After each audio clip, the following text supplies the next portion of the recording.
Hello à tous, j'espère que vous allez bien. Je suis super heureuse de vous retrouver encore une fois pour une nouvelle vidéo.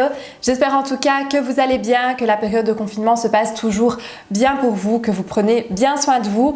Et aujourd'hui, j'avais envie de vous proposer une vidéo qui m'a été beaucoup demandée aussi sur comment trier son dressing. Je pense qu'il y en a beaucoup qui profitent du coup de cette période pour en tout cas les personnes qui ne doivent pas aller travailler, qui profitent de cette période pour pouvoir faire un petit peu du tri de façon générale dans leur maison. Et donc vous avez été nombreuses à me demander une vidéo sur comment trier son dressing. Donc avant de démarrer, je vous rappelle que vous pouvez me suivre sur Instagram.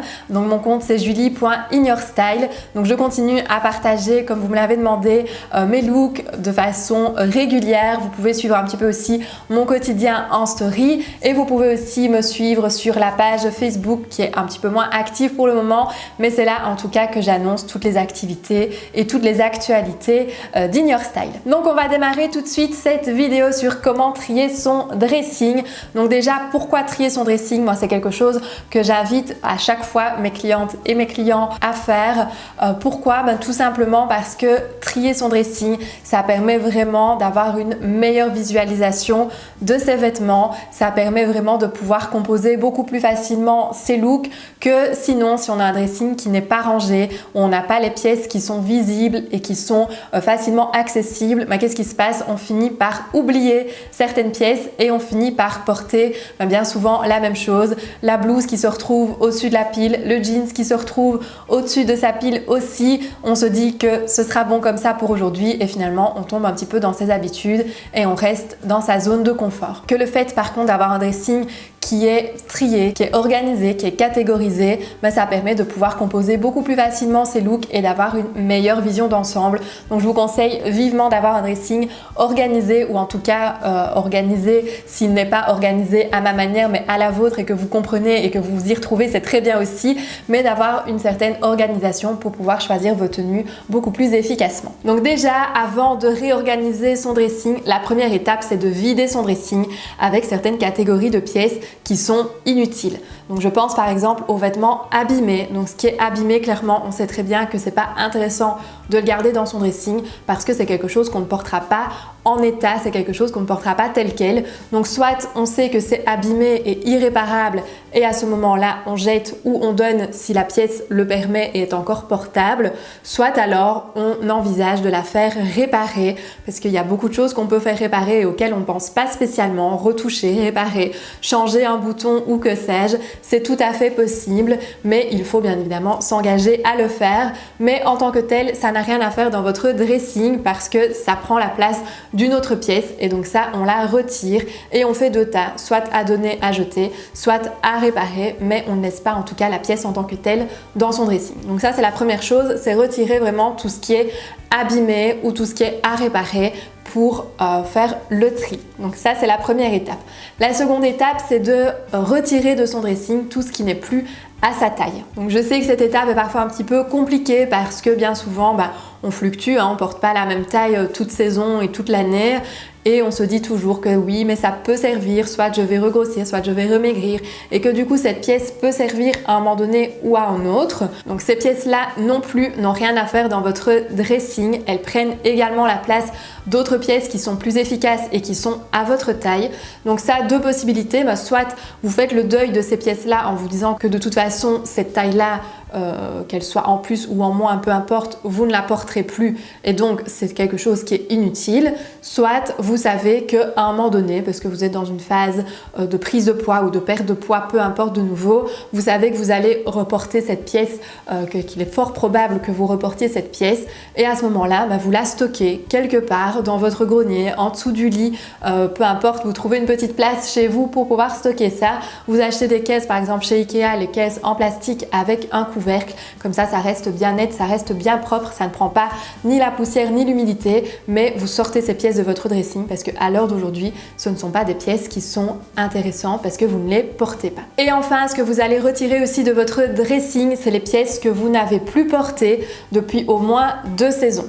Donc ça, de nouveau, soit vous vous dites, soit vous en faites le deuil en vous disant que vous ne les porterez plus jamais, soit ça peut rejoindre aussi les pièces à mettre en dessous du lit ou à mettre dans un petit coin de votre maison si vous avez du mal à vous en débarrasser, en tout cas directement. Et moi, ce que je conseille de faire si on est un petit peu attaché comme ça à ses vêtements, c'est de se dire ok, je la retire de mon dressing parce que je sais que c'est une pièce que je n'ai pas portée depuis très longtemps. Si j'y repense à ce moment-là, je sais qu'elle ne sera pas pour donner ou pour vendre. Si par contre je l'ai complètement oubliée et qu'elle ne m'a pas manqué, je sais que dans quelques mois ce sera une pièce qui sera à donner ou à vendre. Comme ça, on ne s'encombre pas visuellement avec des pièces qui sont inefficaces et qui ne sont pas intéressantes. Donc à ce stade-ci, normalement, vous avez pu faire différents tas. Donc les pièces qui sont à garder, qui sont restées dans votre dressing. Vous avez les pièces qui sont à jeter parce que trop abîmées.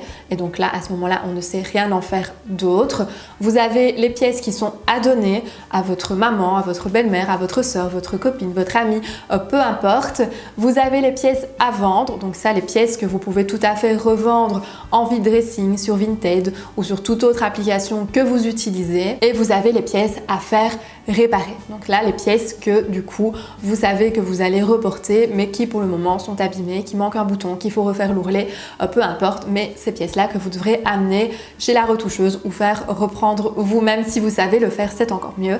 Et donc à ce stade-ci, voilà un petit peu où vous en êtes. Donc forcément, les pièces à jeter, vous les jetez. Les pièces à donner, vous les donnez le plus rapidement possible. Les pièces à vendre, vous évitez aussi de les laisser encombrer votre appartement ou votre maison. Vous essayez aussi de les vendre le plus rapidement possible, même si forcément la saison pour le moment ne s'y prête pas trop, mais en tout cas, essayez dès que les choses seront plus ou moins rétablies de pouvoir les vendre assez facilement aussi pour ne pas encombrer d'autres pièces de votre maison. Mais en tout cas, ces pièces-là ne doivent plus se retrouver dans votre garde-robe, dans votre dressing. Donc normalement à ce stade-ci, vous y voyez déjà beaucoup plus clair. C'est déjà beaucoup plus clair. Vous avez normalement fait un bon tri. Donc il y a des pièces qui ont libéré de l'espace dans votre dressing et vous y voyez du coup, comme je vous disais, beaucoup plus clair. Mais pour y voir encore plus clair, moi je vous conseille de ne pas simplement laisser les pièces que vous gardez triées dans un ordre aléatoire et approximatif, mais vraiment de pouvoir les ranger et les catégoriser. Donc si vous avez des pièces qui sont très spécifiques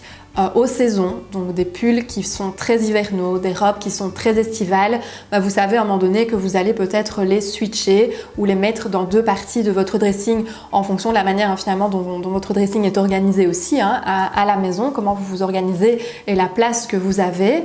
Donc si vous n'avez pas de place, là je vous conseille de nouveau de stocker les choses qui sont soit très hivernales, soit très estivales en fonction de la période à laquelle on se trouve et de pouvoir les stocker quelque part dans votre appartement ou dans votre maison et de faire le switch à chaque changement de saison. Si maintenant vous avez la place pour tout laisser dans votre dressing, à ce moment-là, vous pouvez aussi peut-être les catégoriser et les mettre dans deux parties différentes si c'est possible. Mais en tout cas, réfléchir, est-ce que vous fonctionnez par saison ou pas? Ça, c'est déjà une première chose. Ensuite, que vous fonctionnez par saison ou non, c'est quelque chose que je trouve très important de faire, c'est de bien classer par catégorie. Donc je m'explique, donc par exemple tous les t-shirts ensemble, toutes les chemises ensemble, tous les pantalons ensemble, toutes les robes ensemble, toutes les jupes ensemble, etc.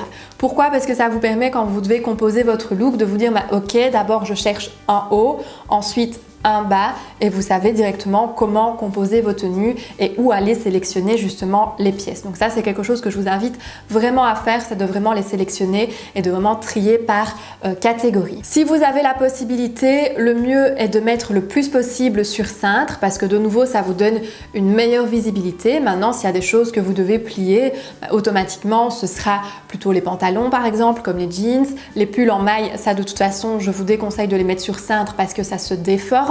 Vous pouvez aussi plier les t-shirts, les matières coton, ça se plie très très bien. Donc ça, à vous de voir aussi de nouveau en fonction de l'organisation de votre dressing, ce qu'il est plus intéressant de faire. Et une dernière manière aussi de pouvoir classer vos vêtements, c'est quelque chose personnellement que je fais chez moi, c'est de classer vos vêtements par couleur.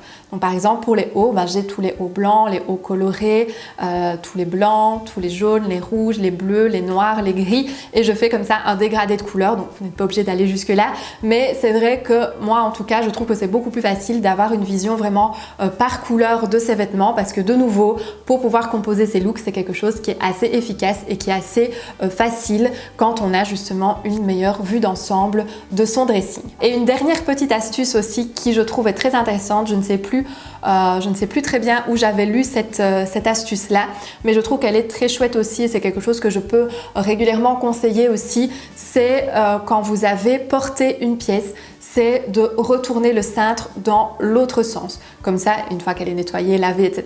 Bien sûr. Mais du coup, comme ça, quand vous la rangez dans votre dressing, vous mettez le cintre dans l'autre sens. Donc vous savez que cette pièce, sur la saison, vous l'avez portée au moins une fois.